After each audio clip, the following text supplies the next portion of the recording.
What's up? What's up, everybody? And we are live. Piece of Ash, live, episode 2.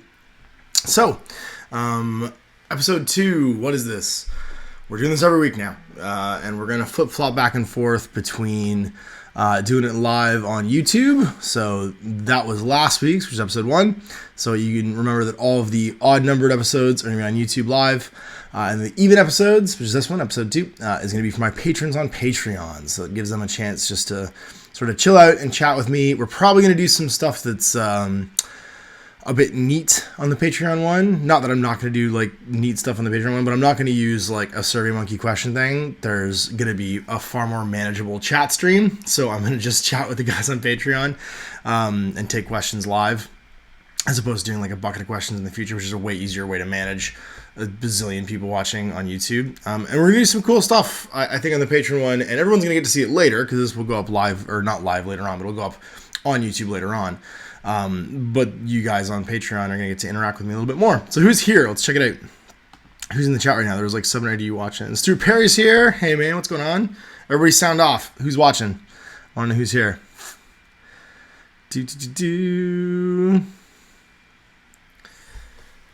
It's the lag. The lag's killing me. One who's hanging out.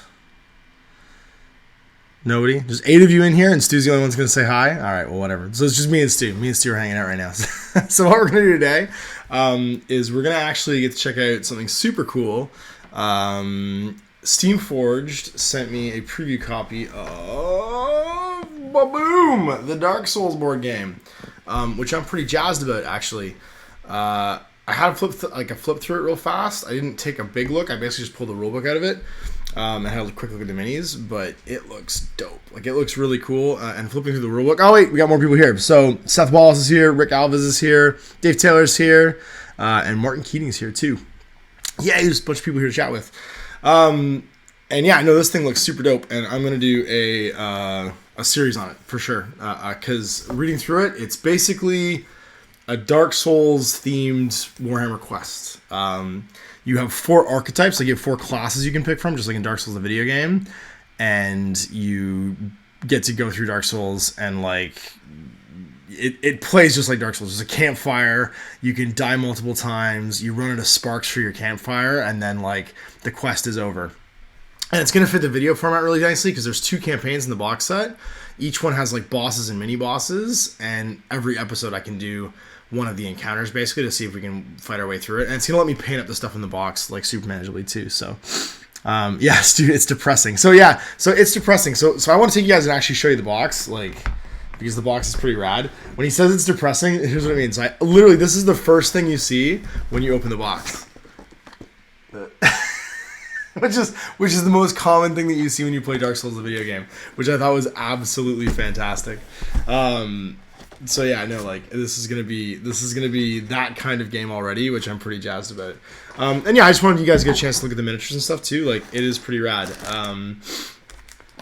It's card driven, so you have like a big like management sheet for your characters and stuff. And it's laid out just like the management sheets are in the video game.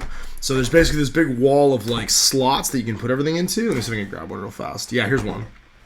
So this one's for the Herald. And the way it works is there's like slots for all of your equipment and stuff. So like, a place to put armor, a place to put like a helmet, a place to put a weapon and stuff. And you start with like a basic like allotment of gear, and then you level them up. And then there's also like your little mini feats. I can't remember what it's called right now, but you have that in the video game too. And it only recharges when you die and come back. And then there's like your Estus flasks, which again, if you remember, you go back to the campfire, they fill up. There's a token for it being full, and then you flip it over when it's empty. And if you all die, if one guy dies, everyone goes back to the campfire, and you have to try and do it again. So like, you can actually solo play it. It's for 1 to 4 players, because the way that it works is on like a program, and it's not you don't require like a GM or anything like that. There's like a tactical deck for all the monsters and stuff. Which I'm pretty excited about too. Because I can even, if no one wants to play it with me, I can actually film it by myself, which is pretty cool. Yeah, so like, and there's like treasure chests and all that stuff. I'm tempted for some of the stuff, like the barrels. I'm just gonna use 3D tokens if I want, and I might actually get that. what's it called, the dungeon accessory thing from Mantic, because I think a lot of these I could represent with that, and then have like 3D terrain on the board and stuff too, which is pretty cool. Because I want you to see the miniatures, because the miniatures is really the coolest part of this box. They pretty much nailed the look of like the Dark Souls stuff, which is pretty cool. And yeah, so we'll go through this, and then we'll do our usual piece of ash format where we start doing some questions. That was probably really annoying to listen to on YouTube. So just because it's a board game, like I think Steamforge recognizes people may not paint this stuff.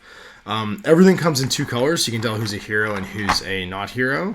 So like the hero guys are all in this like brown sort of plastic. So that's the assassin. I'm gonna try and get this to focus on it, not me. There we go. Don't follow my face. Follow the assassin.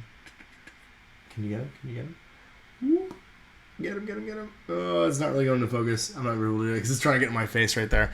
But the detail's really nice. It's about the same quality of casts as the stuff for Kickoff, Guild Ball Kickoff. The cuts in there are definitely there. They're going to be fun to paint. They've definitely been designed for a plastic, like this plastic casting method though. Not a lot of loose parts, and they're all cast in one piece. So I have to paint in one piece too. Hey, oh yeah, there we go. Marcel's here. Awesome. Yeah, they're a little bit bendy. I'm gonna get some hot water stew probably and straighten them out. I think the only thing I saw that was a little bit like super bent, there was one guy. I think it was the fighter. Yeah, his sword tip is like aiming down. But I'm pretty sure if I just get some hot water and then just sort of straighten it out and I'll probably just like edge it a little bit, it should be okay. It's not too bad. Yeah, it's not Warhammer, or sorry, it's not Hero Quest Barbarian bad. That guy sort of never was straight in the entire history of that game, I don't think. Yeah, for the most part, everything's super straight. Actually, the bad guys are the ones that are really nice. You get a bunch of like level 1 encounter bad guys, like these knights. Like their swords are super straight as far as like being like a long piece of plastic. I'm pretty impressed with the casting and stuff. And yeah, and I'm gonna paint this stuff up. And what I'll probably do is, so like the way the campaign works is the first mission is 1 mini boss and then like 2 level 1 encounters and 1 level 2 encounter. So I'm gonna figure out. I'll probably paint 2 of the heroes first, like and I can give it a try, and then figure out what is a level 1 encounter, what is level 2 encounter, and then paint that. So I'm not painting this whole thing because I mean they're pretty cool. Like you get repeats. So like the hollow crossbowman, you get 3 of him.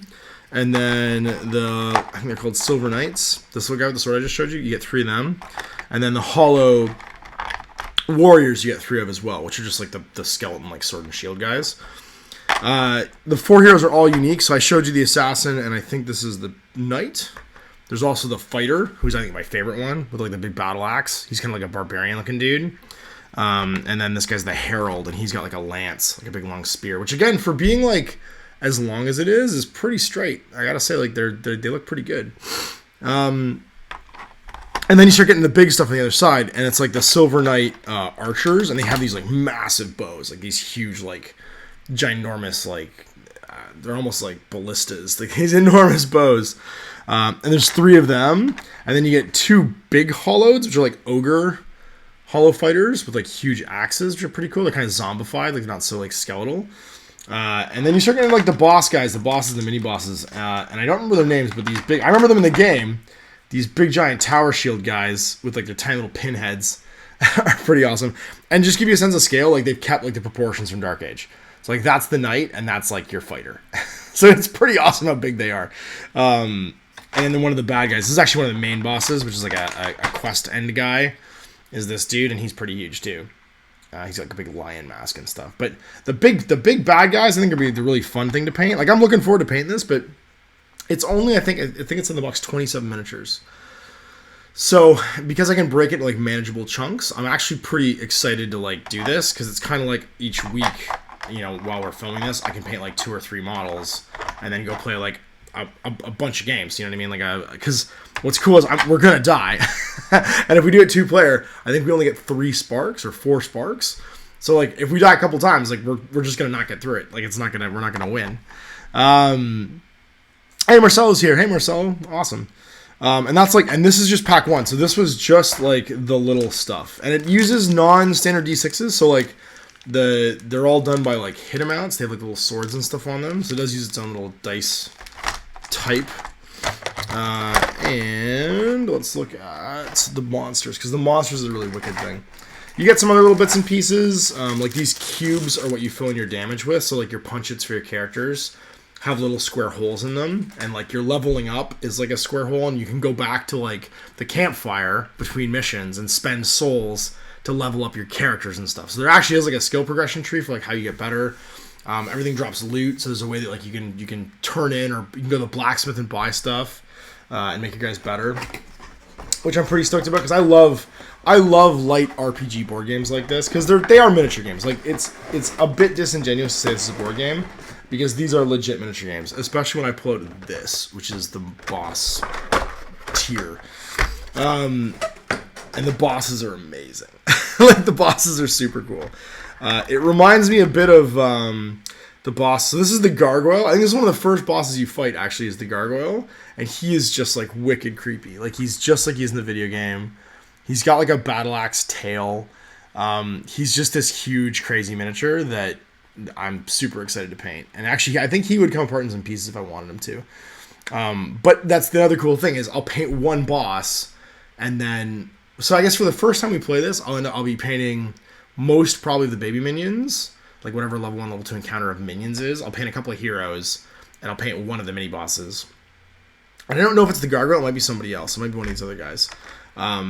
But then each week I probably have to add like a model or two. You know what I mean? Because like you fight a mini boss, a mini boss, a mini boss, and then a boss at each campaign. So first time through, I'm probably painting 8 models, 9 models. But then every time we film it again, I'm probably only painting like 2 or 3. Because I'll have to paint a mini boss every time we film, plus like maybe one of the big shield guys or something like that to add in like a level 2 or level 3 encounter, which is kind of neat.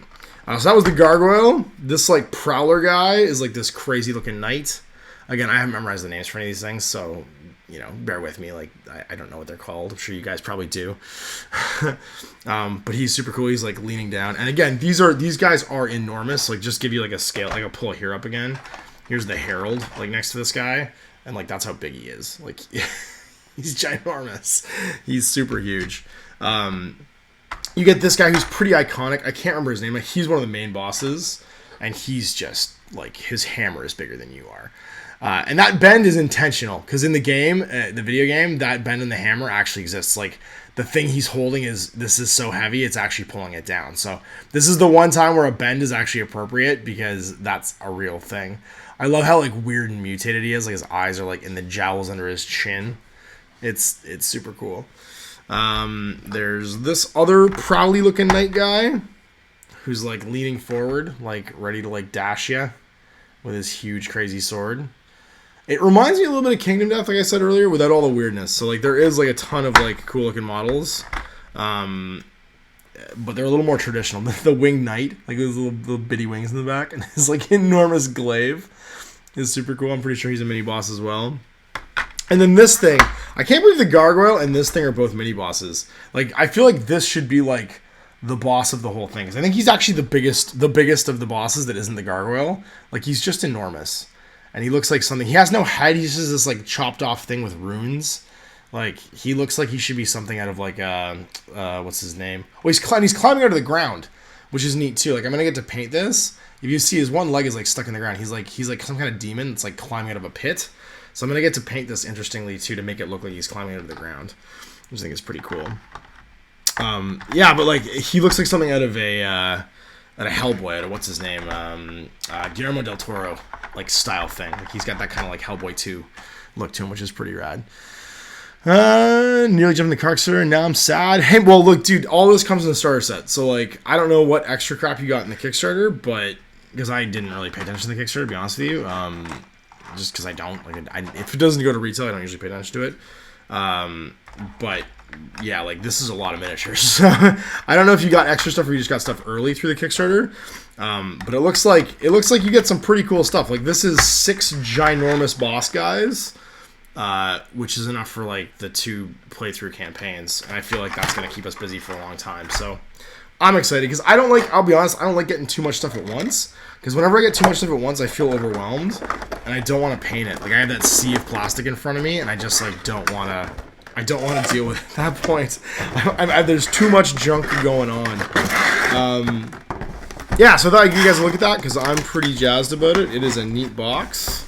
There's less annoying ambient noise now that I put all that stuff away. And yeah, no, I'm really excited. That's super cool. The other thing I want to show you, and Dave's already seen this because he actually gave it to me, is this, which was my St. Isaac Best Painted Trophy from Immortals this year, which I'm super proud of. There was a ton of guys who showed up to that thing. I organized this little painting challenge beforehand, and a bunch of guys like jumped into it and showed up with painted armies, which I was pretty excited about. Like, well, I wish showed up with painted armies, you had to be painted to play, but they showed up with like little display boards and like little gizmos and stuff, and it was really cool. And some really cool stuff. Bobby made a really, really cool display base. Robert Villeneuve, another Bobby. I guess there's two Roberts. Both made a really good display base. And it was really neat. It was really fun to see all these painted Dark Age miniatures at the con and at the event. And it was a blast. So, Dave, thanks for having me down. It was a really cool, like, chill event. And to all you guys, I'd recommend. As far as, like, cons go, it's not really a con. It feels like the big company picnic, but like outsiders get invited into it. So if you want to really, like, if you're a fan of the stuff Cooney makes and you want like a really cool like weekend, I highly suggest you go check it out because you get access to people that you want to talk to, like pretty much unrestricted. Like the owner of the founder of the company is just wandering around the con, just like talking to people and hanging out, playing games occasionally. Dave and Brian are there, like hanging out and playing games. Like, it was a blast. It was really cool. The hotel it was in was really nice too. Like, a lot of cons, you expect to be in like sharing the hotel space with like the truckers convention or whatever. It was in a really nice hotel, the Hyatt Regency downtown in Atlanta. Tons of food around, tons of places to go and like, chill it afterwards and hang out. We went to this awesome like 24-hour diner and got like awesome 24-hour diner food, which also had karaoke. It was like the weirdest thing. It was super cool. You get a dude who just wears pants and runs around the club. Oh, you mean Kingdom Death? Yeah, without all the dicks. No, Kingdom Death is all about boobs and hands. That's the thing, and faces. That's the thing in Kingdom Death. Everything has either hands sticking out of it, or like boobs everywhere, or the whole ground is just made out of faces. So like, the weirdest aesthetic. You can't fault them for their production quality. They've produced probably the highest quality for component quality like box that I've ever seen in my life. But yeah, no, the Dark Souls one's a little more traditional, like just evil undead and stuff like that. Yeah, it was a big company picnic, right? Like, that's what it felt like, Dave. So it was a blast. And for you guys, if you like all the board games they make, like I could check out Potion Explosion, which was super fun. They make Rum and Bones, which is this awesome like miniature based like boarding action pirate game. It's funny. The one thing I regret, because someone offered it to me and then I said no because I didn't want them to like give it away, was I didn't get it's basically Bruce Campbell in Army of Darkness. His name's Troy. It's Troy and Evil Troy, but it's basically Ash from Army of Darkness miniature, because I would have totally painted up and used it in whatchamacallit, in a whole bunch of games. I use it like Frostgrave. I use it in everything. Because it's literally like undead Ash and good Ash, which is pretty rad. Godfather was there. Yeah, it was super cool. The guy that designed Godfather was there too, hanging out and playing games, which was rad. Oh yeah, you were there. Okay, awesome. That's awesome. Cause there's more than one of us who was there. It's not just me and Dave. I forgot. Actually, I had a couple people come up to me and say they're patrons, and that was super exciting too. Because that was just like super flattering to meet them in person and get to thank them in person for feeding my kids, which is basically the thing they are doing. So again, thank you guys because you're feeding my kids too. Jared's here. Holy gosh, everybody's hanging out today. This is awesome. There was a lot of this weekend, though. I have to tell you, getting up at 2 o'clock in the morning and driving to Buffalo, and then going like full tilt until like 11 or 10 o'clock at night. I am not the young man that I used to be. And then on Saturday, I was filming the Immortals tournament until midnight, and then we went out to the diner afterwards until about 3. And we got up the next day and went back to work at like 9. So there was a lot of coffee drinking, and I felt quite old afterwards. as did Dave, I suspect, and everyone else who was there and was working it and staying up super late. But it was a blast. It was super cool. If you guys missed any part of it, I've made a blog post on the blog that basically like captures everything in one thing. And there's a playlist for all the things that we recorded as well. So I recorded a flip through of the new Dark Age. I'd say Dark Souls. It's on my brain. The new Dark Age 2017 Master Rules with Brian, which was awesome because we went through the actual book. It only went out in 240p, like super low res, unfortunately, because the internet connection streaming was just bad in that hotel. And then we did another one which I captured live, so it did go through in 1080p. It just took forever to go through of the panel for Dark Age and Wrath of Kings, which was super cool. All 5 games from Immortals, so my 3 games before I got kicked out. Before I got kicked out by Aircast. And then the semifinals and the finals as well, which were awesome.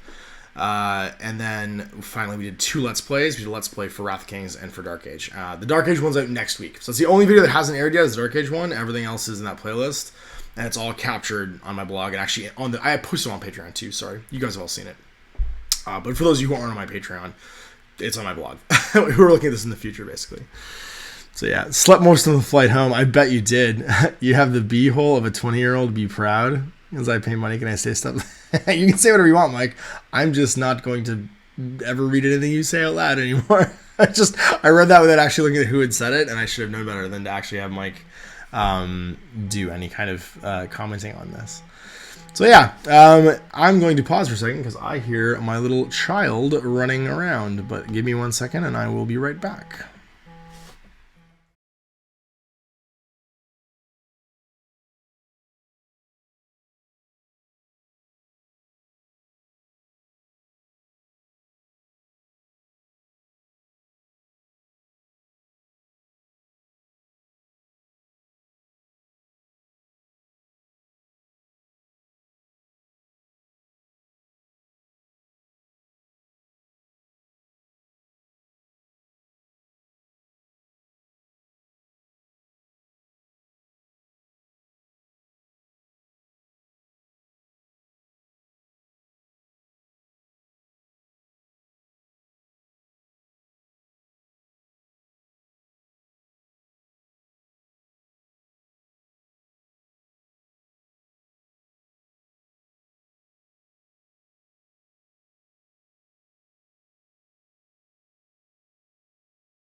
And we're back. Sorry about that. The usual interruptions. I heard it as it was coming down the hall this time, so it was not as far along. She kind of lurks sometimes when she's not sure if she should come out or not.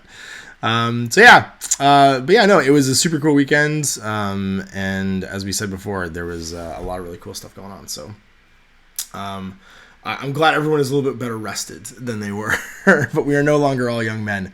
We've all become too old to die young. So let's take some questions. What do you guys want to talk about? We checked out Dark Souls. I chatted a little bit about Kuminon Expo. And what do you guys want to talk about? Let's actually chat. Did anyone else notice that there was like a perimeter alarm going off when he said his kid was running around? No, that wasn't perimeter alarm. That's my phone buzzing. My phone is on the table. with this, and it was buzzing while and you guys could feel it basically while it was going on. So the perimeter around, I wish my children had some kind of perimeter alarm. Let me know when they're doing things. I just have to have like a sixth sense in the back of my head as to when stuff's happening. So yeah, so what do you guys want to talk about today? We talked about what else is new and going on. I have stuff in the painting queue. I have Owen recording right now. Actually, he's recording some Dark Age tonight, which is pretty cool. Actually, you know what? I actually need to talk to, because Jared's here right now. I want to talk about Test of Honor, because Jared just finished painting up his Test of Honor stuff and tried it out down at the, T-Beards, I believe it's called. It's like a tea shop / gaming store. So tell me how that went. How'd that go, Jared? Because I want to check it out. I haven't been able to find it in stock. And actually, let's look right now, because it's one of those things where it's been sold out forever on the US site. I'm going to go to the Warlords Games site right now. Warlord Games. And see if it's back in stock, because it was a super cool box set. You get a starter set that's basically 2 armies, but it can be 1 army too. And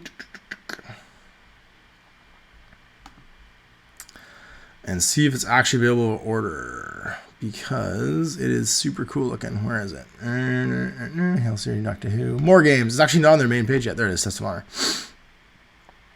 The complete. No, it's on pre-order still. Oh, wait.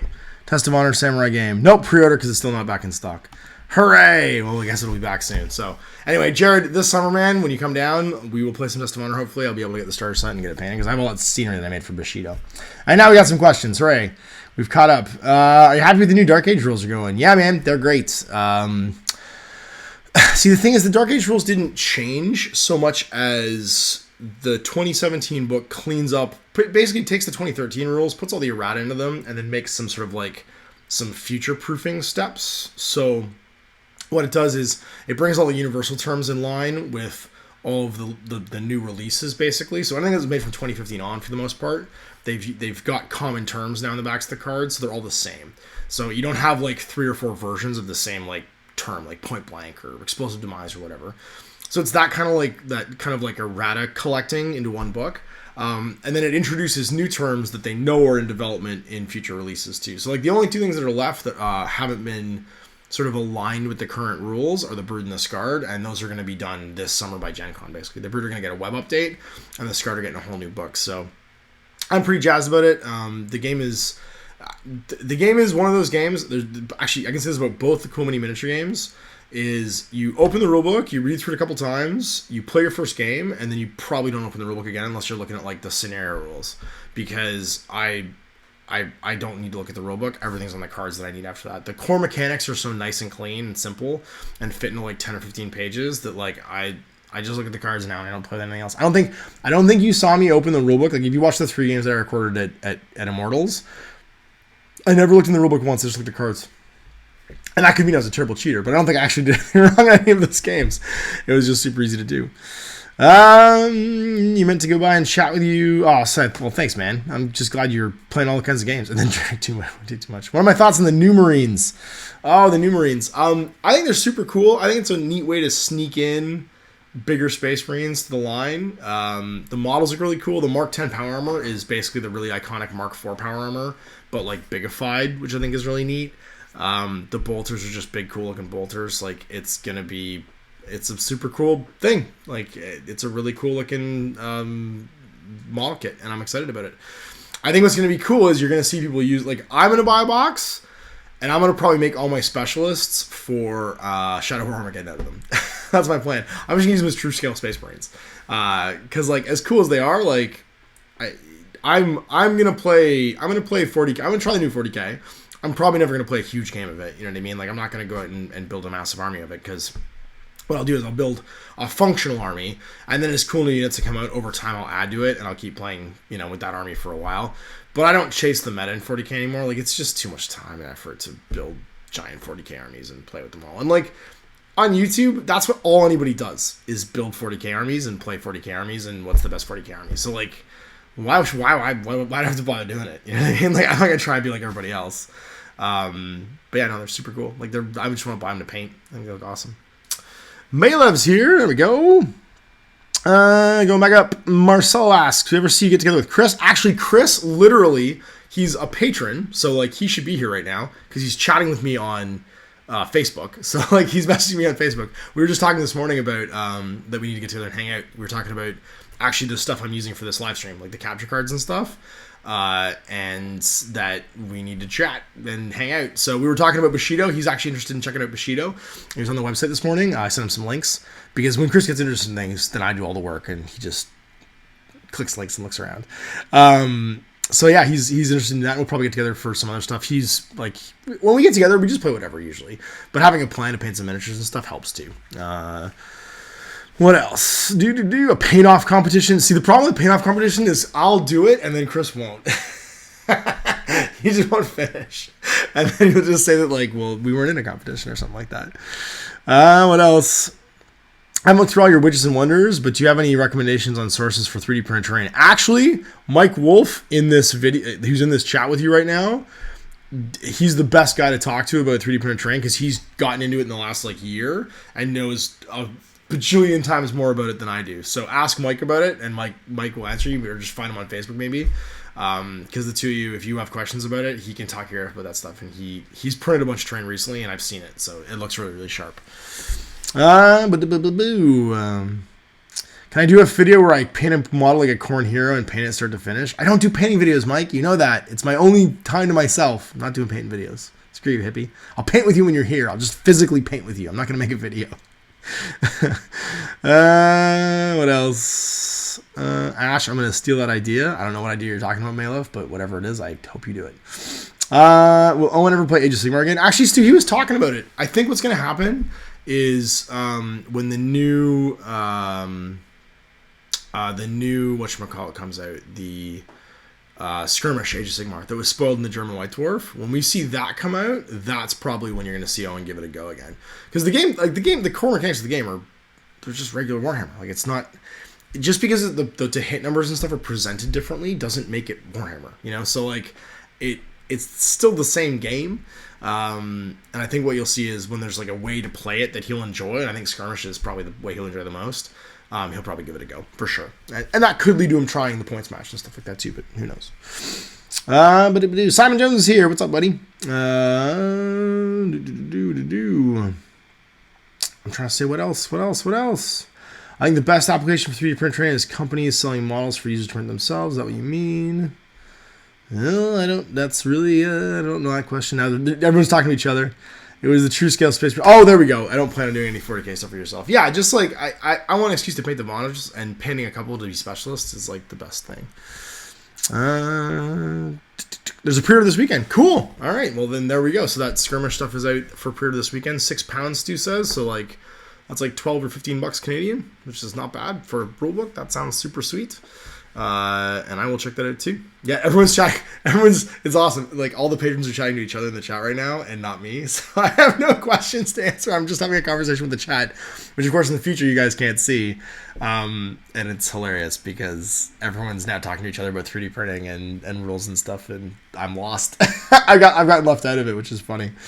I'm excited for a bunch of that. Did you and Steve get to play Infinity yet? Actually, so Black Widow 61 asked, did you and Steve get to play Infinity yet? Steve painted all of his Yu Ching stuff and then wasn't happy with it, and so he stripped it all and started again. So we haven't gotten a chance to, but he's been painting all of his Dark Age stuff, and he really enjoyed Dark Age recently. So that's why him and Owen are playing tonight. And actually, Owen just sent me a picture, which, hey, I can even show you. Oh, I just realized I can show you guys stuff. I forgot that I can show you guys pictures in the chat, which is funny as heck. And I can show you the picture of Owen's painted crap, because when he sends me stuff, then he doesn't have the rights to it anymore. Where is it? There it is. Let's just save that image. And now I can show it to you. Desktop.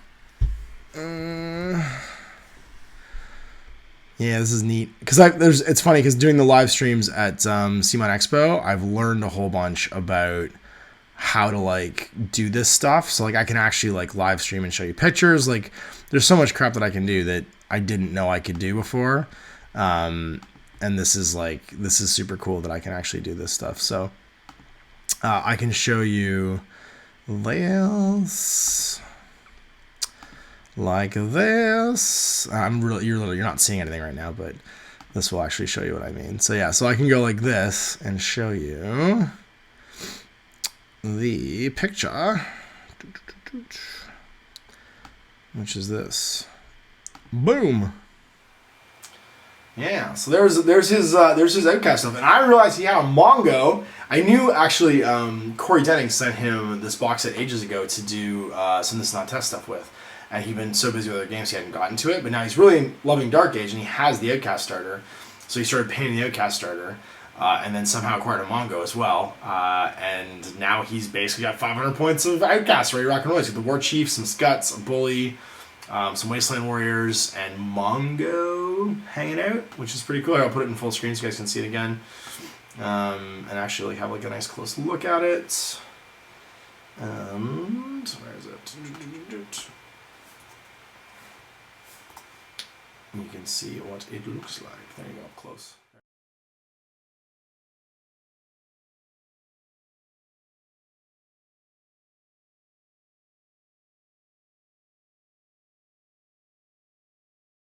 Done, Owen. He'll see this in the future and be like, why did you show pictures of my stuff? And I'll be like, because you sent them to me, so I don't care. I do what I want. I don't care. I do what I want. I do what I want. What else we got? I have an odd question talking about Chris. What the heck were you and him doing while filming that old Kung Fu Ash video? I don't actually remember. That's so funny. I forgot about that. You know what it was? He was, so like what happened was Chris and I shared an office back at Mini War Gaming. And so when he was trying shit out, I would be sitting in the office. And so when he wanted to try how to film something or do something with his camera, like there's a feature on his camera he wanted to use, because he's really techie. Like he's the only guy I know that has like front to back read like the manuals for every camera he owns. Like, and so he knows the XA10. He knows his like DSLR Canon like front to back. Like he's one of the most like competently researched camera operators that I know, which I'll deny if he ever is in real life in front of me. But he did like some kind of feature he was figuring out, and he's like, come with me in the hall. So like we go into the hall, and he's like, just do this, just do that, and like, oh, it's because he was playing with slow motion. That's what it was. And so he had these like video clips of me just doing like, brah. He's like, do the what is it? Do like a combination. So I did like a boxing combination, and he's like, do the roundhouse.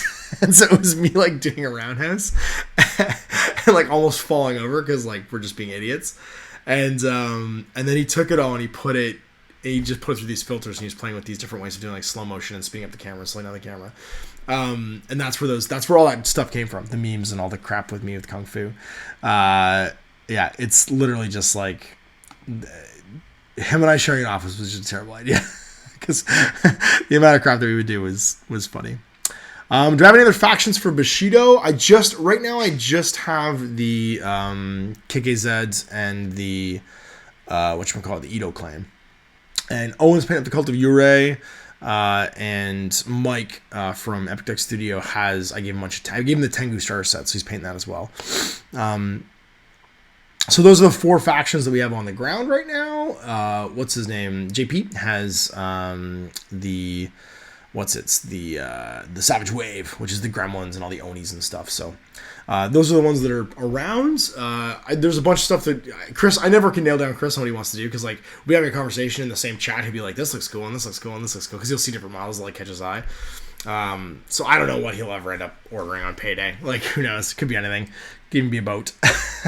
Whatever it is, it'll have big cool models in it that you can paint. I was surprised he didn't like the Rokan stuff, because the Rokan has a little big cool models in it. Simon Jones, I saw the Wrath of Kings across the internet's Ash. I have no idea the minis were so cool. I can see why you ended up with Gritzy, but the flying pigs do look rad. Well, Jay did all the pig stuff.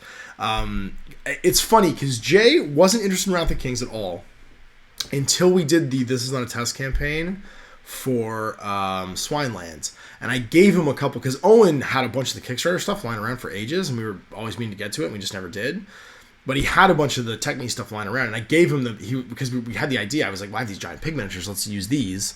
and you can convert it to Napoleon, and that's what he made Napoleon out of. And as soon as he painted one of them, and he made the other, he made Snowball with the minigun. He used two of them, that's right. He made Snowball with the minigun, he made Napoleon with the giant, like, he used the road sign, the stop sign he was hitting people with, or the lamppost he was hitting people with. He just fell in love with them. And so, like, the Technique stuff, he was just like, this is all I want to paint now. And so the fact that he could do a whole army of these, like, huge genetically modified dissidents, basically, in this social revolution, this fantasy social revolution, he just thought was awesome. And it's funny because it totally follows on with the whole Animal Farm thing anyway. Like, it's perfect. It's completely perfect. Are you planning on getting the Big Trouble board game when it comes out? I'd love to look at it. Yeah, man. I mean, I think you've actually been posting all the photos on my Facebook page, and it looks rad. Like, if it's as cool, I'm sure if it's got the same, like, kind of game as the Dark Souls one here has, where it's a bunch of cool miniatures and you have, like, a little adventure through Chinatown, I will totally pick it up because that's my jam. Like, if it's a little adventure game like that, like, it's basically like a little low-key, like, dungeon crawler, and I get to paint all the big Trouble characters, I'm into it. That's super cool. As long as it's not a bajillion models. That's one of the problems I have with things like this count that you guys just saw. If you didn't see it, you can scroll back to the beginning of the video later on and see me go through the Dark Souls box set. 27 miniatures and, like, eight missions, basically. They're all replayable because they're all progressive. They're all differently generated. But only 27 miniatures. That's about the right amount of miniatures for me. Like, I get really intimidated by some of the board games, like, that have, like, 150 miniatures in them. I'm just, that's too much. Like, this is, like, a sweet spot for me where I'm actually excited about it because I can, not only is it not that many miniatures, the miniatures are all different and cool for the most part. Like, I think there's only ever 3 of any one thing, and that's only for 3 of the guys. Like, there's 9 miniatures that are by 3s, basically, and everything else is different. So yeah, like, I hear singing. Cat? Are you singing? Come here, please. You have to see Cat again. Because this is happening. Hey, you get poops? Yeah. Okay, you want to say hi to everybody? Yeah. Before we go change you. Is that your parrot? Yeah. What's your parrot's name? What's your parrot's name? My name is... My parrot's name is Copy. His name is Hoppy? Okay. Copy. Okay, well, say bye to everybody. Bye, everybody. Bye, everybody. And we will be right back again after a parental break because those are what we do. That's cool. Is that cool? Yeah? That would do a microphone. I want to...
I think this is just gonna happen every single time we do this at this point. Like, I suspect she's now excited that I'm doing something with a microphone, and she's just coming out to basically say hi. So yeah, this will happen over and over again, I think. What did I miss? I missed. What's my cat's name? My cat's name is Gizmo. Did he come up and see you guys? Like, did he jump up on the thing and like sniff the microphone? Because the black one's called Gizmo. And he's a Himalayan and looks like something from the Muppet Show. Like, he looks like he should be singing the Mana Mana song. And the white one's named Link. And yeah, they are both. He's a Persian, so he's like another long-haired cat. I hate long-haired cats. My wife loves long-haired cats. I've always had them. So yeah, my entire house is a constant like battle to try and keep cat hair off stuff. It is our family accessory is cat hair on all of our clothing and ownings. Owen's painting's looking really good these days. Yeah, man, it's so funny. He just messaged me to talk about how. I'm gonna show you another Owen picture. I'm gonna totally show you another Owen picture right now. So he messaged me because he found a bunch of miniatures when he was like digging through stuff, and he was like, "Whatever, these miniatures are from like 20 years ago, and I haven't gotten any better since then." And I was like, "No way!" But these miniatures are awesome, and you guys should probably see them. Where is it? Yeah, these are pretty rad, actually. Because he has gotten tons better. Like, tons and tons and tons better. And I will show you how much better in a second. Here we go. So here we go. This is Owen 20 years ago versus Owen now. Where is it? It's right there. And... yeah, here we go. I can show you both of them together.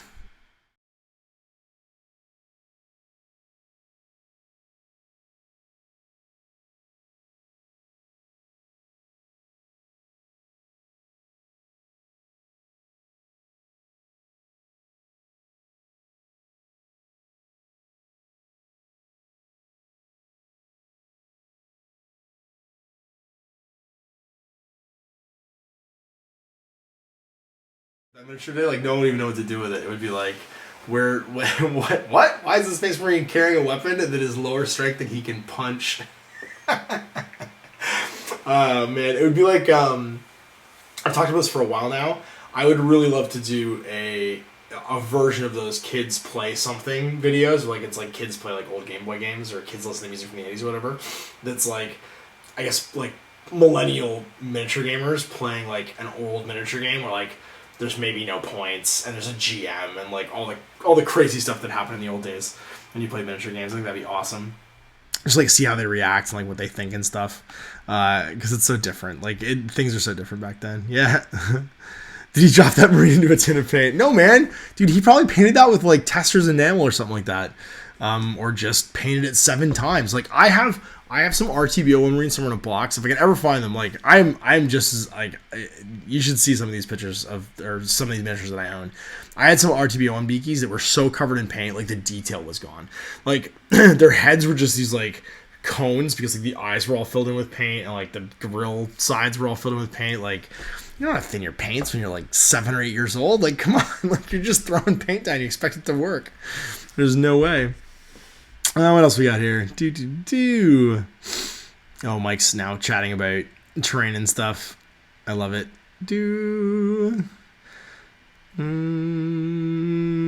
Everything. Yeah, okay. I'm like losing questions now because Mike's having a conversation about 3D printing. Mike Grimshaw, the stupid thing about trying to watch this at work is that people keep interacting with work stuff. I'm like 15 minutes behind in the stream. Yeah, I'm glad your priorities are straight, Mike. That's awesome. That's awesome. I'm modeling with texture paint and paint normally. Yeah. Anthony Lee, hey Ash, did you get a chance to check out the Shadow War campaign pack I sent you? No, he sent me over the weekend when I was in Atlanta, and I've been home and I have my 2 little kids that haven't seen me for a week, and there was literally like boxes of stuff that people had been sending me piled up here. So I've been dealing with like unchaosing my life for the last like I guess since I woke up this morning. I got home at 1 a.m. I went by the studio and dropped off all the gaming crap that came with me to Atlanta, and then I came home and went to sleep. So I haven't had a chance to look through it. I apologize. Like I've literally just been like on an air either recording a gajillion things at Kumani Expo, to on an airplane, to sleeping, to seeing my wife for 5 minutes in the morning, to hanging out with my kids all morning. So, and now I'm hanging out with you guys. So, there's the uninterrupted story of my life since you sent me that file. So I apologize. I'll definitely check it out. That looks cool. What else we got? When you bring the photos up as full screen, your sound drops out for me at least. Yeah, it will. I have to go and add that back into the audio. I hadn't done that here before, and I need to make sure that the audio shot comes back. Yeah, the full screen needs to have audio added to it. Good tip there, buddy. Thank you, Dave. There we go. It'll keep audio now. Let's just check it out. Tell me if you can hear me when this comes up. I'm going to throw this back up on the full screen, and you should still be able to hear me. Because I can't tell because my mic keeps peaking no matter what happens with whatever shot I'm on. And we're back there, and I can see it's still peaking. And there we go. Should still be there. Guerrilla for some questions. What else? Yeah, I lose sound too. Yeah, it was. I just didn't have the audio enabled because I added that in so you guys could see it. I didn't have it added in before, and now you guys can actually hear me.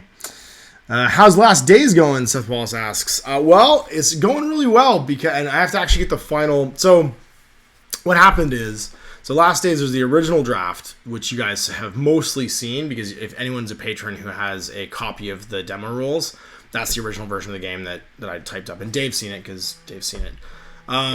The new draft is in like 5 big pieces right now. And I'm just doing the finishing touches on bringing that all together into the final document that's going to get sent off to Osprey. Because my due date is June for having the manuscript finished. And so, like, the new pieces are all, like basically just floating in their own documents. And all I'm finishing up in the next, 3 or 4 weeks is just pushing them all into one finished document that'll get mailed off to Phil, the editor. Yeah, it's ready to rock and roll. I'm pretty stoked for it, actually. I mean, this is a game, it's funny because what I got to do with this game was I have a game that was done that I wrote in 2009, and 8 years later, and I'm at a point now where I've probably played more games in the last 3 years than I played in my entire life leading up to that. Like, you have to, I was thinking about that the other day. I've posted 700 or 800 videos just on my channel in the last 2 years, and then before that, for 8 months, I was filming for me Wargaming, playing 10 games a week. You know what I mean? For 8 months. So, like, that is absolutely... I think that's probably more games than most human beings have played. Like, I have played so many miniature games now, compared to when I wrote that game, that my brain is in a really different place. And so it's been a real blessing to be able to go back and look at the game. And not that I was unhappy with parts of the game, but realize that there was more I wanted to do with it. Because when I first started, I was like, oh, it's done. You know, it's finished. I wrote it in 2009, like it's a finished working draft, like I could just publish it. But I've gotten to go back and add some things that I think really make the game good, and they make me want to play the game, which I think is important too. So that's been really cool, and that's really it. That's kind of the update. Oh yeah, do. What else we got? It gets a little echoey. That's weird. It shouldn't get echoey. It's the same mic. It's the same mic feed. The mic feed never changes. Weird. Try one more time. Just tell me if it still sounds echoey. Maybe it was just because of the way I was leaning in. But, like, the mic is the same no matter what. So it shouldn't matter. What's the audio source in this still? Yeah, no, it's the Thunderbolt. Oh, no, I know what it is now. I'm an idiot. I said to the camera. It should be this right here, which is the Nessie mic that I'm talking about. So now it should be different. Now it should be super different because I'm not standing so far away from the camera. Yeah, there we go. This is my new template. It's funny. I learned so much this weekend because this weekend I didn't have the Nessie mic with me because it's really bulky. So I was using my Lavalier mic, which is the wireless mic that you see me wearing when I'm in the studio and stuff, and I'm standing far away from the microphone, and that worked great. But it's a lot more to wire up, and then you have like a rundown on the battery. So like you're constantly worrying like you're running out of battery when you're doing it because it's just 2 AA batteries, and the transmitter on the Sennheiser burns through batteries like crazy. The receiver's not so bad because it's not pushing anything; it's just receiving it. But the transmitter will burn through AA batteries like. You can probably run it for 2 hours or 3 hours hot, and it'll just kill it. Is it echoey now? It shouldn't be echoey now because now it's on this thing right here, which should sound like the same thing. Weird. Weird. Well, one more try? How about now? Does it sound now? Because it should be set to only one. Oh, you stupid thing. No, it decided to change the settings just to both mics, and it was still echoey. Now, it was still echoey because it was taking a feed from the camera and overlaying it with a feed from the Nessie mic. And now it should just have, because it's funny, sometimes when you check a new audio feed, it just overlays them, and sometimes it'll actually just switch. It decided to overlay it this time, so now it should just be fine. No echoey. Ah, thanks, Mike. Hooray! Technical difficulties restored. I'm glad you guys are getting the high quality, like, the professional piece of ash. For the tune for this show. Oh, sure, yeah. You want me to show that picture to Herberto? Let me look right now. It's back in our chat, is it? Okay, so Mike wants me to show you guys a picture of a tomb that he printed, 3D printed, because we're talking about 3D printers. Got it right here, Mike. Hang on 2 seconds. I just need to download it because now I've gone back too far. Now you're just saying terrible things to me. Now there's an actual picture. More terrible things. Nude selfies. All right, here we go. And it's not a very big pic, guys, so I don't know how well it's going to show up. But let's see what we can see. So this is the picture of some of the scenery that Mike had been painting. I'm stoked that we can do this. This is a lot of fun for me right now because we're doing all this live, like, changing through pictures stuff. And this is a lot more fun than just sitting and reading questions. There we go. So here's the picture. And it is with a bunch train, actually, that he painted. Let's go to this one. You guys can see it blown up. So yeah, there it is. That's a big tomb he painted. And I think some of the stuff in the background is stuff you printed too. Didn't you print those fences and stuff too? I mean, Mike, if you want to send me more pictures, man, I'll throw them up. It's no big deal. You can show them to me. Just send them to me in the Facebook chat, and I will happily show it off. It's good now. Yay! The kind of echoey Carney Barker meets high school auditorium PA sound. It'd be great to get around. Just remember how old am I? I'm gonna be I'm pushing 40, man. Yeah, that's where I'm at. Yeah, it's really tiny, dude. That's a really low res picture. But you painted it too, Mike. Oh my God, Mike's yelling at me in the thing now. Send me a better picture then, dude. Send me a better picture and I'll do it. All that's printed. Yeah, I thought all that train was printed. So all that train you guys can see in the picture there is printed by Mike. Yeah. Should be good. And I think he said, what, it took 48 hours for you to print that? Which is pretty cool. Like, that's a pretty sizable chunk of terrain. I mean, 40 hours is a long time, but as long as your printer doesn't fail and you're, like, starting over or something like that, that's not too shabby at all. And it's pretty neat. And I'm sure Mike will happily throw up a link to that in the chat. Why am I not seeing this in high res? There we go. I'm weirded out all of a sudden because when I go to the chat, I'm looking at you guys on YouTube. Oh, there's the white cat, by the way. There he is. Being an idiot. There's something a little bit not right with him. He's not the smartest.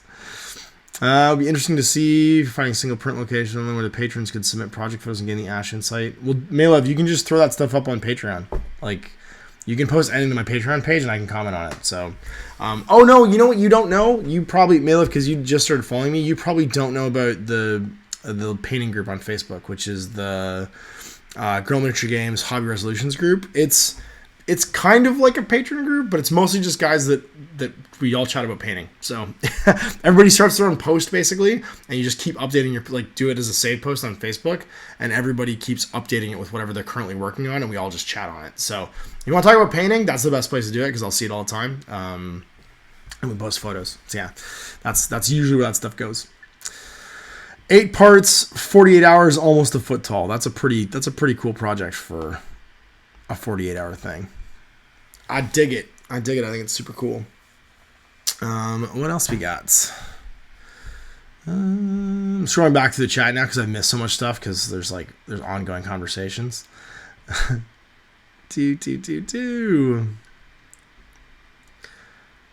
Dungeon stuffs, yep, super cool. You're doing docks and boat models, that's cool too. You're all doing that printing stuff. I'm really scrolling back through the conversation to try and find other stuff. Nope.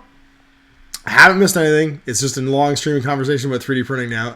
I haven't missed it all. And we're hitting an hour in. We got about 30 minutes left in the live stream in the chat. So, what else do you guys want to talk about? Oh snap! Yeah, I did just start. That's you talking. That's Malev talking about doing the hobby resolution group. So yeah, if you're not in that yet, it's just a good way to keep track of how much you painted for the year and compare it to last year. Is really what we do, and it's just we all just share photos and chat about it and stuff too. Oh, Eddie. Okay, cool. I will call you Eddie now. That's Heriberto Gonzalez. Can we be called Eddie? And I will now call him Eddie because I'm terrible with names. So good, keeping me alive. Oh my gosh. Some guys are just workhorses that put out quality work consistency. Yeah. Stu, I think Stu, you're in the high resolution group too, aren't you? It honestly, it keeps me honest because every once in a while I'll think about the fact that I haven't updated it, and I'll actually think about how much painting I did that week, and then I go back and do some painting based on the fact that I'm like, oh, I'm 4 days into a 7-day week and I haven't painted anything yet. I should probably paint something because if I don't update it once a week, I just feel guilty. Like last week, I only painted 2 models, and that was mostly because I had 2 models to get finished for Expo, and I didn't have time. I was prepping other things to get ready to go, and it meant that I only got 2 models painted last week. Like I averaged about 7 or 8 models, and only getting 2 done. I went to Expo and I just felt guilty. I was like, oh, what have I done with my life?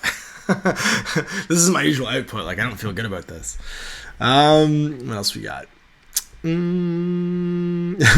Wolf, the hobby resolution group sucks. It makes you feel like a piece of crap. No, it doesn't. You're just a jerk. I have expanded thoughts on the Rockblade campaign. Perhaps a peek into your thoughts on the experience. Unless you're already. Well, you're gonna get to actually tomorrow, which will be Tuesday in the future when you guys are watching this. Actually, probably the same day as most of the people are watching this. The Rockblade campaign starts to air back and forth on my own channel. So you're going to see the first and second games. So mine will go up and own will go up at the same time. And what happens is, so basically what we did is we incorporated the 2 missions that come in the Lone Guards and Bones in Darkness, and we made an 8-mission campaign.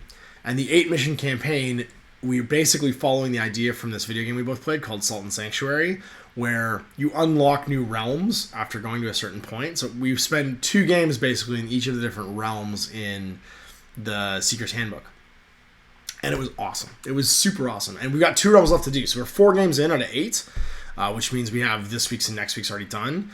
And then we're going to keep going and do our next little level where we have, we got to do the one where you're in the sort of like the sand area, like the wastelands or whatever, and then we have to do the one that's in the crumbling Cyclopean ruins still. And they're both. It's gonna be awesome. I have cool terrain that we are getting ready for it. I've paint a couple more models. I want to paint the thief, and I'll probably convert and paint either a second ranger or a second fighter. Probably a ranger. I'm tempted to do a ranger and a second kitty cat. Because I like the kitty cat model a lot. And then I'm also tempted to actually convert another Billman because I just love that Billman miniature. And what I'll probably do is I'll cut his head off and give him a separate head, maybe another Empire Militiaman head, and just have another Billman to carry all the cheese and bread that everyone needs to eat when they're around. It was super cool. What else we got? Seen the Guild Ball news about the Blacksmith Guild. Yes, the Blacksmith Guild looks rad. It's not the Miners Guild, but it's close. I really wanted the Miners Guild. That's my guild, man. That's my when the fan stuff comes off the hook for Guild Ball. That's my next thing. Stu, who's a pundit, Christian Stewart, not Christian Stewart. Other Stewart, Kevin Stewart, who's a pundit in Toronto. Is going to be getting ready with some new team stuff to bring down. He's just gotten a new guild that he picked up at the Sioux, and I'm painting Veteran Brisket to play some more Guild Ball stuff, which I'm super stoked for. Because we haven't played Guild Ball in a while, actually. Mostly just because we're playing all kinds. It's like there's never an intent when we take a break from a game. It's never intentional. It's just the way guys who play miniature games brains work. Where like something new comes along, they get super excited about it, and they play that for a little while. And the thing is, you guys see everything with like a 1 month delay almost. So it's funny when you see me painting stuff and I'm excited about it. Like you guys saw me painting stuff a month ago for Relic Blade and being super stoked for it. And now the videos are coming to come out and I'll be super stoked for it again and we'll do some more filming. But then it'll be another month probably until you see the next set of videos come out. So it's like, it's funny because it happens in waves. I'm really excited about something. I get to enjoy it. And then usually the videos come out and I get excited about it again. But then you guys kind of see it in two places. You see it usually on social media and then you see it in the videos. And then it goes back to being seen on social media, and then you see it in the videos. And kind of like it's bouncing between the mediums, basically, when I'm either working at it in real time or it's airing on the channel and stuff. So it's kind of neat. What else we got? Maylove. I just have terrain to do all those environments, man. Like we have. It's really over the last 2 years, we have built and collected terrain. And Mail was asking about Relic Blade, sorry for the terrain question. We have terrain to do almost anything. Like it's very hard. And it's funny when I make terrain, it actually makes me look at other games. You hear me talk about Test of Honor because I made all the terrain for Bushido. I'm like, well, we can just do Test of Honor now too. So like, when we have the resources to do something, I get interested in doing other things that are in that same sort of like theme or universe or style, basically. And we have such a deep collection right now of just like backdrops and sets basically for games. Like we can do Old West, we can do feudal Japan, we can do sci-fi, we can do fantasy, we can do ruins, we can do space, we can do like once you get those tropes down, you get them nailed down, you have a good decent selection of terrain, a deep selection of terrain for that kind of stuff. You can do it forever, really. Like it's pretty easy to do. So we just happened like with the 4 settings that Sean came up with. We just had everything ready to go, basically. So ready to rock and roll. What else we got? The Billman is amazing. Have you played other games with Clarence recently besides Gorchos and Marcelo? You get to watch me play an M31 game, a huge game of Horus Heresy with Clarence on Wednesday. So he came down and because he could only be there for one day, we played a massive game of Horus Heresy and then played some Gorchosen. So the Gorchosen game you already saw, you're gonna get to go and see a big game because he painted a whole lot of Luna Wolves, and so we threw down a massive game of 30K, and you'll get to see it on Wednesday. It airs this week, so good time with that question because it comes out soon. Malav, dude, I know Relic Blade is your crack right now because it's all you post all the time. You blew up you, Simon Jones, and who else? There's someone else always posting in the Relic Blades Facebook group, and I just see it all the time. Like it's just like you guys blew that thing up. It's happening constantly. It's pretty awesome actually to see you guys doing that stuff. Anthony Lee, I took a trip down to Nostalgia Land over the weekend and watched a bunch of old Ash vs. Clarence battle reports on Mini Wargaming. There's some good videos. Yeah, man. Well, so it shows. I mean, I think there's 2 things that show about any video that me and Clarence are together. It's one that we've known each other forever. Like, I've known Clarence for probably 20 years now. I've definitely known Clarence for over 20 years. So, like half my life and half his life. More than half his life, probably. So, that's that's just old friends. That's a rapport thing, right? But there's also the fact that we used to work together, selling these kind of products, and the fact that he is a really good teacher. Like he works as a teacher, and so when he's doing anything, I think he falls into teacher mode sometimes. And I think that just makes really good videos for wargaming because he's really great at expressing what's going on in his head, at explaining his thinking, at just like at extroverting the process of playing the game. And so for you guys watching, it's great because if you don't know a ton about what's going on and you can't follow it silently, because like for instance, if you know a game really well, I think this happens in a lot of War Machine battle reports, is because a lot of War Machine players know the rules in their head. Like they have a picture of the rules in their head. They can watch like an almost silent mechanical portrayal of the game, like a top-down camera portrayal of the game, which is the usual tournament sort of like recording style, and know exactly what's happening, right? But that's harder with what we do, and there's so many different miniature games and a broader audience that may not have a super tight grasp of the rules. So for Clarence's style, I think is really useful because you can come into almost any video he's in and you can pick up what's going on because he's explaining as he goes. Like he's thinking it out loud, and so it's really, really good. What else we go? Yeah, man. Well, dude, Clarence does.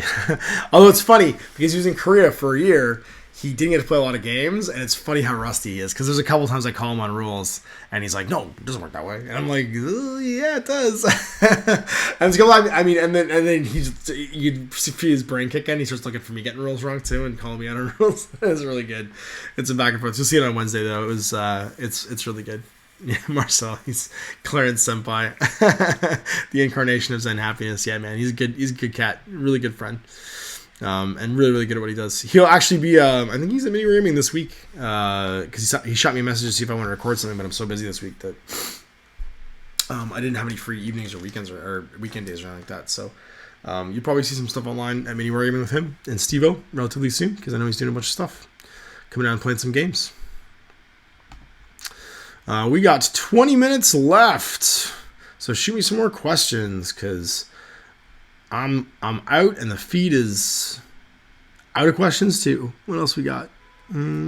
Sky Pirates. Nope, no question there. Nope, talking about it's funny because like all these little conversations are happening. Guys are getting interested in what each other are doing, and there's a little like back and forth going on. And it's easy for me to lose questions doing this. So it's funny because now I've tried this format. This format's a lot more fun for me for sure, but when you guys watch this, so you guys that didn't take part in this on Patreon, or not on Patreon, that are just watch this on YouTube later on, make sure you post in the comments, how was this to follow? Because I probably need to read out questions better and make sure I explain the threads of where things are going. This is going to take some practice for me with recording these, because I'm going to have to be in two places at once. I have to be here with the guys in the chat, taking the questions and talking. I have to be a little bit with you guys in the future, thinking, if I was watching this in the future, how is this going to go? Because it might be easy to get lost if I'm reading along and I'm assuming everyone's seeing the same things I'm seeing. Oh, delicious coffee. You are the best thing in my life at this moment. What else we got? I vaguely remember you saying that you might have to move the location where you tape. Is this still the case? Yeah. Well, no, I do have to move. Like, we need more space, period. And the options are basically move to someplace new that has more space, which is, of course, going to increase rent, which is not good because, like, we need to pay more money, which means that the kids get less at the end of the day. And we can stay in the space where we're at, and when the lease expires, because I'm subletting half of a unit right now, and someone else is subletting the warehouse. And ideally, we don't move and I take that over, but it's not even just a little. It's a lot more than what I think I can comfortably say we can increase the cost of the space by right now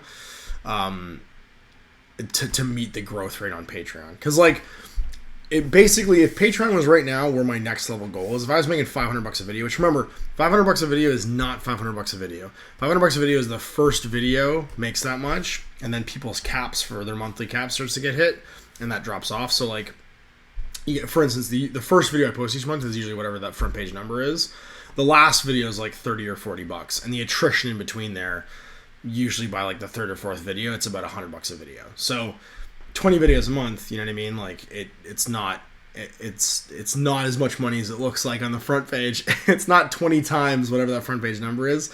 That front page number is only ever once, and it usually goes into half by the time you hit video 2 or 3. So I have to figure it out. I got to shop for locations. There's a couple different locations. I haven't been to any of them yet because I've just been so busy with getting ready for Expo, and we had Adepticon before that, and I got my book I have to finish. Just getting into one document basically so I can send it to Phil as a manuscript. That like I haven't done any drive outs. I've basically just been looking at like commercial space for lease, and I haven't actually done any drive outs to see the space to see if they're viable or not. But end of the day, back pocket, we could just stay in the location we're in, sublet to people that are currently subletting the back, and maintain everything as it is now. But as it is now, we just don't have enough space. Like literally there is stuff crammed on top of stuff now. Like it's to the point where you can hardly move around, and we can do more things if we have more space, and that's really what I want to do. I want to be able to film other kinds of stuff, film board games. Like I'd love to be able to do this Dark Souls game, filmed in a really different style, but like we need like a boardroom style table and seating and stuff, and you just need space to do that. Like we're cramming 1,200 square feet worth of stuff right now into about a 600 square foot space. So yeah, we're gonna have to do that. Do I drink my coffee black? No, I drink my coffee with 2 milk, but usually the milk is just to cool it down. I don't like adding sweetener or anything to my coffee, like the coffee flavor of coffee. What else we got? When the AOS skirmish rules drop, do you think you'll start using some of your painted miniatures or start something new? Probably a bit of both, Anthony. I think that like I'm gonna use this as an excuse to expand like little collections of miniatures that I've already started. So what'll probably happen for sure is I painted all those gore chosen heroes and they were super fun. That will get expanded probably through the skirmish game because I'm actually working on a Khorne Bloodbound army right now, and I'm probably gonna start painting like 5 guys a week until I'm ready to play with it. But I really like to play them in the skirmish game, so I'm probably gonna end up doing that. It'll probably be me taking the skirmish game and using that as a way to just like adding a few models until I have like a warband size army basically.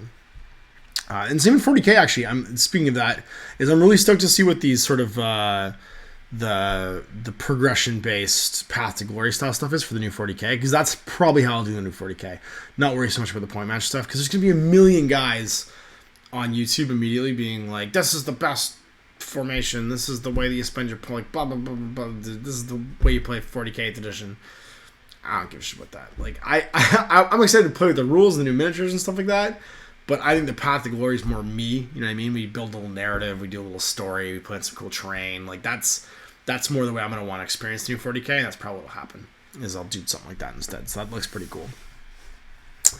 Any chance you're gonna see more of my armies on eBay then? Yeah, I need to clean some stuff out. I really need to get rid of some armies. Mostly because I just want their carrying cases for other things.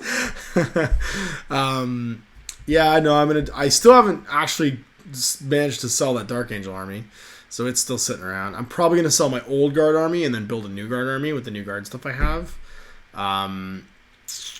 Yeah, I just want to get rid of some stuff. I got rid of my Eldar. That's all I got rid of so far. I'm not gonna get rid of my Horse Heresy army anytime soon, I don't think. I'm not really sure. My Space Wolves will probably have to go. I'm probably gonna get rid of my Space Wolves because I want to redo them in Horus Heresy and not the current Space Wolves. So I don't really need what I have. So probably sell my Space Wolves. We'll see. I mean, I really don't know. Like, it's all gonna come down to like when I go and open the cases. What's the wave of nostalgia like? I might even sell the Blood Ravens, although they were like the Keeper army when I first decided I was gonna have Keeper armies, and I was like, I will never sell this army. But I might sell the Blood Ravens too. I don't really know. We'll see. Coming up on 10 minutes left. Yeah, I don't know. I don't really know what I'm going to do for selling off more stuff. But I do need to make more space. I do want to get rid of some terrain, but that's more of like a local thing. Like I can't really get rid of terrain to you guys because obviously terrain to you guys is... it's not shippable. You know what I mean? I can't send terrain to Australia. It'll cost me $700 to send a box of terrain to Australia probably. So I'll probably be a local thing. I'll donate to stores, people that need terrain for their homes, stuff like that. Yeah, I don't know. I don't really know. Well, we're out of questions. So I think we're going to wrap this up because everybody seems to be done talking and I'm done filling the space with my voice. So this was super fun. I really enjoyed this method of doing this, and I think you guys will see me do this again like this in the future because obviously I think this works, and I hope this is fun for you guys to watch in the future too. So that's my only thing with this is this is fun to watch as the scripted Q&A one where there's a big bucket of questions. I don't think it's a problem if it isn't, because I want this to be fun for the patrons mostly, and you guys being able to see it in YouTube later on is more just like a perk than anything else, because there's no reason once the interaction stuff's done, it's no reason I can't put this online and people can't watch it. It doesn't really matter because there will still every 2 weeks be a scripted one. So like the people are still gonna get the other one, and it's just more a matter of like how good am I at remembering how to do this. So anyway, I hope you guys enjoyed this. To everybody in the Patreon or in the chat, I hope you guys had a good time. What else we got in here? Any other Caroltron? Not really any questions. So yeah, we're just gonna sign off. So. We'll see you for another one of these in 2 weeks. You guys on Patreon. Thanks to everybody who jumped on and chatted with me. And we will do this on what's my calendar say that day is going to be, because today is the 15th. So the next one will be on it won't be the 22nd. It'll be the 29th. It's 29th, 2 p.m. If if you're one of my patrons, be there, be square, and we'll chat then. So until next time, Ash, have a great day.